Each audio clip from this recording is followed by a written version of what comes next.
आज आपने देखा कि रिलायंस इंडस्ट्रीज़ के शेयर बहुत ज़्यादा बढ़े, पूरा मार्केट भी बढ़ा, पूरा मार्केट भी करीब 1.5% ऊपर है, जिसमें लार्ज कैप भी ऊपर है, मिड कैप भी ऊपर है, स्मॉल कैप भी ऊपर है, और सबसे ज़्यादा तेज़ी रिलायंस इंडस्ट्रीज़ लिमिटेड में रही। टोटल मार्केट करीब 1.5% ऊपर है और रिलायंस इंडस्ट्रीज़ करीब 4% ऊपर है। तो इस बात का विश्लेषण करना बहुत आवश्यक है कि रिलायंस इंडस्ट्रीज़ में इस प्रकार की तेज़ी अचानक क्यों आई, क्योंकि आप देख रहे हैं बहुत दिनों से रिलायंस इंडस्ट्रीज़ में अपने निश्चितम स्तर को, जो पिछले 1-1.5 साल के अंदर निम्नतम स्तर है, उसको छुआ है। पहले इसकी रेंज थी करीब 2250 रुपये से लेकर करीब 2700 रुपये तक। तो 2250 इसका सपोर्ट जोन था और 2700 इसका रेजिस्टेंस जोन था। लेकिन आपने देखा कि पिछले 15-20 दिन में रिलायंस इंडस्ट्री 2250 से भी नीचे चला गया था और इसको वो सपोर्ट नहीं मिला था जो इसको सपोर्ट हमेशा मिलता था। लेकिन अचानक आज रिलायंस इंडस्ट्रीज़ में बहुत तेज़ी आई और करीब 4% रिलायंस इंडस्ट्री का शेयर तेज़ी में है और उसकी वजह से पूरा शेयर मार्केट भी तेज़ी में है। तो ये विश्लेषण किया जाए कि रिलायंस इंडस्ट्री में अचानक ये तेज़ी क्यों आई है, जो इसने अपने सपोर्ट जोन को ये होल्ड नहीं कर पा रहा था, इसके ऊपर चला गया है और आशा है कि मार्केट ऊपर ही रहेगा और करीब 4-5% और तेज़ी की संभावना है। और उसके बाद रिलायंस इंडस्ट्री के शेयर ये डिसाइड करेंगे, ये निवेशक निर्णय लेंगे कि मार्केट रिलायंस इंडस्ट्री का शेयर प्राइस और ऊपर जाएगा या वहीं पे कंसोलिडेट करेगा। तो इसका विश्लेषण करते हैं। देखिए, वास्तविकता में कंपनीज दो प्रकार की एक्टिविटीज़ करती हैं। एक वो होती हैं जो एक ही क्षेत्र में पूरी तरह से काम करती हैं। जैसे मान लीजिए हिंदुस्तान यूनिलीवर है, उसके एफएमसीजी प्रोडक्ट्स हैं, लेकिन वो फार्मास्यूटिकल में काम नहीं करती, वो ऑयल एंड गैस में काम नहीं करती, वो आईटी सेक्टर में काम नहीं करती। तो वो एक प्रकार की ऑर्गेनिक ग्रोथ करती है। ऑर्गेनिक ग्रोथ का मतलब एक ही क्षेत्र में वो आगे बढ़ती है। ऑर्गेनिक ग्रोथ का मतलब एक पेड़ आपने लगाया, उसमें शाखाएं लगी, वो बड़ा होता गया, इसे कहते हैं ऑर्गेनिक ग्रोथ। और इनऑर्गेनिक ग्रोथ का मतलब है जहां पर आपका जो क्षेत्र है, जो आपका स्पेशलिटी एरिया है, उसके अलावा भी आप दूसरे क्षेत्र में जाते हैं। जैसे डीसीएम श्रीराम कंसोलिडेटेड एक कॉग्लोमरेट है। कॉग्लोमरेट का मतलब जहां पे बहुत सारे अनरिलेटेड एक्टिविटीज़ में भी वो पार्टिसिपेट करती है। वो यूरिया भी बनाते हैं, वो शुगर भी बनाते हैं, वो पॉलीस्टाइरीन भी बनाते हैं। तो उनके बहुत सारी एक्टिविटीज़ हैं। आईटीसी जैसे है, उसकी बहुत सारी एक्टिविटीज़ है, होटल एक्टिविटी है, टोबैको एक्टिविटी है, एफएमसीजी एक्टिविटी है। तो वो कंपनी जो कि एक ही क्षेत्र में रहती हैं और कुछ कंपनी ऐसी हैं जो कि विभिन्न क्षेत्रों में रहती हैं। अब इनके एडवांटेजेस भी हैं, इनके डिसएडवांटेजेस भी हैं। तो डाइवर्सिफिकेशन करने की आवश्यकता क्या है और उससे फ़ायदे क्या होते हैं। जैसे रिलायंस इंडस्ट्री जब शुरू हुई तो बेसिकली एक पॉलीस्टाइरीन और इस प्रकार की जो फाइबर था, पॉलीस्टाइरीन फाइबर था, फैब्रिक था, यार्न था, इससे इसने शुरुआत की। तो एडवांटेज ये था कि जब आप एक ही क्षेत्र में बहुत सारे काम करते हैं, polyester fibre, polyester fabric, polyester yarn, एक ही क्षेत्र में काम करते हैं, तो आपकी उसमें मोनोपोली एक प्रकार की हो जाती है, क्योंकि आपको उसमें इकोनॉमिक्स ऑफ स्केल और इकोनॉमिक्स ऑफ स्कोप का फ़ायदा होता है। आपकी बड़ी क्वांटिटी में यूनिट लगाते हैं जिससे आपकी कॉस्ट ऑफ प्रोडक्शन कम हो जाती है, जिसका रिलायंस इंडस्ट्री ने फ़ायदा उठाया। लेकिन अब इसमें अगर बहुत समय तक आप डाइवर्सिफिकेशन नहीं करते तो आपके कंपनी का जो सारा का सारा प्रॉफिट की एक्सपेक्टेशन है वो इस बात से डिपेंड करती है कि ये जो सिंथेटिक यार्न, फैब्रिक और इसका एरिया है, ये अच्छा करेगा तो आपकी कंपनी अच्छा करेगी, खराब करेगा तो आपकी कंपनी खराब करेगी। तो रिलायंस इंडस्ट्री ने डाइवर्सिफाई किया, वो टेलीकॉम में गई और टेलीकॉम में उन्होंने नए क्षेत्र में पैर फैलाए। फिर वो फाइनेंशियल सर्विसेज में गई, फिर वो रिटेल में गई।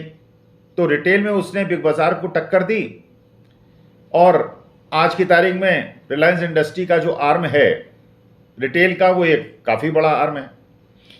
उसने टेलीकम्युनिकेशन में भारतीय टेलीकॉम को टक्कर दी, एयरटेल को टक्कर दी, और आज जियो एक बहुत बड़ा प्लेटफॉर्म है टेलीकॉम में। तो टेलीकॉम में भी है, वो ऑयल एंड गैस में भी है, वो आपके पॉलिएस्टर के एरिया में भी है, फाइनेंशियल सर्विसेज में भी है। तो उसने एक कॉन्ग्लोमरेट बना लिया। तो रिलायंस इंडस्ट्री आज की तारीख में एक कॉन्ग्लोमरेट है।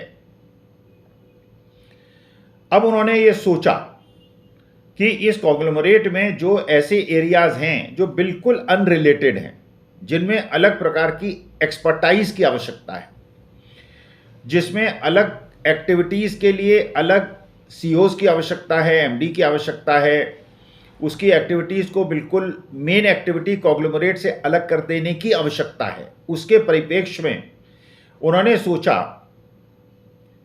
कि ये जो फाइनेंशियल सर्विसेज हैं इनको कॉन्ग्लोमरेट से अलग कर दिया जाए और उनकी लिस्टिंग अलग प्रकार से की जाए। अभी तो जो लिस्टिंग है वो रिलायंस इंडस्ट्रीज लिमिटेड की लिस्टिंग है, जिसके शेयर्स आज की तारीख में करीब 2300 रुपये के आसपास चल रहे हैं। लेकिन एक नई कंपनी इसमें से अलग कर दी जाए और इस कंपनी में फाइनेंशियल सर्विसेज, जियो के जितने भी फाइनेंशियल आर्म्स हैं, इनकी एक पृथक कंपनी बनाई जाए और उसको भी स्टॉक एक्सचेंज में लिस्ट किया जाए। उससे क्या होगा कि एक अलग कंपनी, सेपरेट एंटिटी बन जाएगी जिसकी स्टॉक एक्सचेंज में लिस्टिंग होगी और कोई ना कोई अंबानी जी के परिवार का एक सदस्य उस कंपनी को इंडिपेंडेंटली हैंडल करेगा, जिसमें आपस में कन्फ्लिक्ट नहीं होगा और उनका आपस में कोई कोरिलेशन भी नहीं है। फाइनेंशियल सर्विसेज अलग चीज़ हो गई और बाकी एक्टिविटीज़ अलग चीज़ हो गई, और वो फाइनेंशियल सर्विसेज के जो एक्सपर्ट हैं उनको अपॉइंट करके इस फाइनेंशियल आर्म को चलाएंगे। तो इस परिप्रेक्ष्य में निर्णय लिया गया कि 2 मई को प्रपोज्ड है कि 2 मई को annual general meeting Reliance industry की बुलाई जाए, क्योंकि एजीएम की अनुमति के बिना ना तो आप मर्जर कर सकते हैं और ना आप डीमर्जर कर सकते हैं। तो जब अलग आर्म बनाने की बात हो रही है तो आप डीमर्जर करने के लिए इच्छुक हैं। तो इसके लिए 2 मई को आप एजीएम बुलाएंगे, उससे अप्रूवल लेंगे और उसके बाद जब ये सेपरेट एंटिटी बन जाएगी तो जिसके पास रिलायंस इंडस्ट्रीज़ के शेयर हैं उसको ये निर्णय लिया जाएगा कि कितने शेयर्स इस फाइनेंशियल आर्म के मिलेंगे और किस प्रपोर्शन में मिलेंगे। जितने आपके रिलायंस इंडस्ट्रीज़ के शेयर हैं, जो अभी प्रपोजल है वो तो बाद में पता चलेगा कि क्या अनुमति हुई और क्या अप्रूव हुआ। जो अभी तक सूचना है उसके अनुसार अगर आपके पास एक शेयर रिलायंस इंडस्ट्रीज़ लिमिटेड का है तो आपको जो सेपरेट आर्म बनेगी, जो एक अलग एंटिटी बनेगी फाइनेंशियल सर्विसेज के, उसके 1 शेयर मिलेंगे। तो अगर आपके पास 1 लाख शेयर्स रिलायंस इंडस्ट्री के हैं तो 1 लाख शेयर्स आपको फाइनेंशियल आर्म के मिलेंगे। और ये जितने भी पेमेंट बैंक्स हैं और जितनी भी फाइनेंशियल एक्टिविटीज़ हैं उनको ये हैंडल करेगी। इसी सिलसिले में आपको याद होगा कि कामत साहब को, जो आईसीआईसीआई बैंक में थे, उनको बोर्ड ऑफ डायरेक्टर्स में लिया गया था और उनकी जो एक्सपर्टाइज़ है, उनकी जो स्पेशलाइजेशन है, उसका फ़ायदा उठाकर उन्हें ये जिम्मेदारी संभवतः दी गई है कि आप इस फाइनेंशियल आर्म को सेपरेट एंटिटी बनाने, उसको व्यवस्थित करने, उसको संचालित करने में, मार्गदर्शन करने में अपना योगदान दें। तो ये जो एक्टिविटी है, ये अगर शेयर होल्डर्स ये समझते हैं, अगर इन्वेस्टर्स ये समझते हैं कि ये जो एक प्रकार का डीमर्जर होगा, उसका असर कंपनी के शेयर होल्डर्स, जो कि पुरानी कंपनी रिलायंस इंडस्ट्री के शेयर होल्डर रहेंगे और जिनको नए शेयर्स मिलेंगे, अगर ये फायदेमंद होगा, अगर दोनों के लिए फायदेमंद होगा तो दोनों के शेयर्स बढ़ेंगे। अगर एक के लिए फायदेमंद होगा तो एक के शेयर्स बढ़ेंगे और दूसरी नई एंटिटी के नहीं बढ़ेंगे। और इस प्रकार से जो निवेशक है वो अपना निर्णय लेता है। वो भविष्य की संभावनाओं को देखते हुए भविष्य के दोनों कंपनीज के कैश फ्लोज को अपने अनुसार कैलकुलेट करके वो ये निर्णय लेता है कि ये जो डिमर्जर होगा और जिस प्रोपोर्शन में शेयर उसको मिलेंगे उसमें क्या उसको दोनों यूनिट्स में फ़ायदा होगा, दोनों कंपनीज में फ़ायदा होगा, या एक कंपनी में फ़ायदा होगा, नुकसान होगा। तो जिसमें उसे लगता है कि फ़ायदा होगा उसके शेयर्स बढ़ेंगे और दूसरे के घटेंगे। तो अभी तक निवेशकों के रुख का जो पता चल रहा है, जो आज के शेयर मार्केट से और रिलायंस इंडस्ट्री के शेयर प्राइसेस के मूवमेंट से पता चल रहा है, उससे पता चलता है कि शेयर होल्डर्स ने इस सूचना को पॉजिटिवली लिया है और पॉजिटिव लेने की वजह से इस कंपनी के शेयर प्राइसेस में करीब 4% की उछाल आया है। अब धीरे धीरे शेयर होल्डर्स इसमें अपना विश्लेषण करेंगे, अपने कैश फ्लोज एंटिसिपेट करेंगे कि क्या इससे फ़ायदा जो रिलायंस इंडस्ट्रीज़ होगी उसको होगा और जो फाइनेंशियल आर्म बाद में बनेगी उसमें होगा। उसके अनुसार शेयर मार्केट का क्या चाल होगी। और रिलायंस इंडस्ट्रीज़ लिमिटेड, क्योंकि इसका मार्केट कैपिटलाइजेशन पूरे स्टॉक मार्केट के मार्केट कैपिटलाइजेशन में बहुत बड़ा भाग है, और क्योंकि इसके शेयर्स करीब 13-14% टोटल मार्केट कैपिटलाइजेशन जो सेंसेक्स और निफ्टी की कंपनीज में है उसमें 13-14% रिलायंस इंडस्ट्री का योगदान है।